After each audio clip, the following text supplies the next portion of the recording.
Bismillahirrahmanirrahim. Quran គឺជាពន្លឺរីឯទសាគឺជាភាពងងឹតពន្លឺនិងភាពងងឹតមិនអាចរួមគ្នាបានទេមិនអាចជួបគ្នាបានទេដូច្នេះនៅក្នុងចិត្តរបស់យើងកាលណាយើងសូត្រកូរ៉ានច្រើនយើងធ្វើប៉ះឡាច្រើនយើងធ្វើអំពើតអាតច្រើនចិត្តរបស់យើងមានពន្លឺយើងនឹកឃើញតែប្រការតអាតទេយើងនឹកឃើញតែការស៊ីគិតយើងនឹកឃើញតែអល់ឡោះស៊ុបហានវតាអាឡាទេប៉ុន្តែប្រសិនបើនៅក្នុងចិត្តរបស់យើងមានទោសាច្រើនវាពោពេញទៅដោយភាពខ្មៅងងឹតហើយភាពខ្មៅងងឹតនោះវាបណ្ដេញពន្លឺចេញពីដួងចិត្តរបស់យើងដូច្នេះបងប្អូនទាំងអស់គ្នាចូលលាងសម្អាតចិត្តរបស់យើងដោយការស៊ីគិតទៅចំពោះអល់ឡោះដោយការធ្វើអាម៉ាល់អ៊ីបាដាតចំពោះអល់ឡោះដោយការតអាតទៅចំពោះអល់ឡោះដោយការសូត្រកូរ៉ានឲ្យបានច្រើនខ្ញុំគិតថា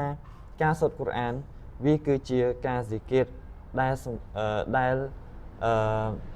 មានន័យថាស្រួលជាងគេបំផុតហើយការសូត្រកូរ៉ាននេះគឺជាការស៊ីគិតដែលល្អជាងគេបំផុតនៅក្នុងចំណោមស៊ីគិតទាំងអស់ដូច្នេះបងប្អូនទាំងអស់គ្នាមុននឹងយើងអស់ឱកាសនៅក្នុងទុនយ៉ានេះសូមយើងទាំងអស់គ្នាកុំភ្លេចសូត្រកូរ៉ានឲ្យបានច្រើនពីព្រោះកូរ៉ានវាជាពន្លឺរបស់អល់ឡោះស៊ុបហានវតាអាឡាវាជាពាក្យសម្ដីរបស់អល់ឡោះស៊ុបហានវតាអាឡាកាលណាពាក្យសម្ដីរបស់អល់ឡោះស៊ុបហានវតាអាឡានៅក្នុងដួងចិត្តរបស់យើងនឹងមានពន្លឺគ្រប់គ្រាន់ហើយនឹងមានអ៊ីម៉ានទៅចំពោះអល់ឡោះស៊ុបហានវតាអាឡាហើយយើងនឹងក្លាយជាខ្ញុំរបស់អល់ឡោះស៊ុបហានវតាអាឡាដែលទ្រង់ពេញចិត្ត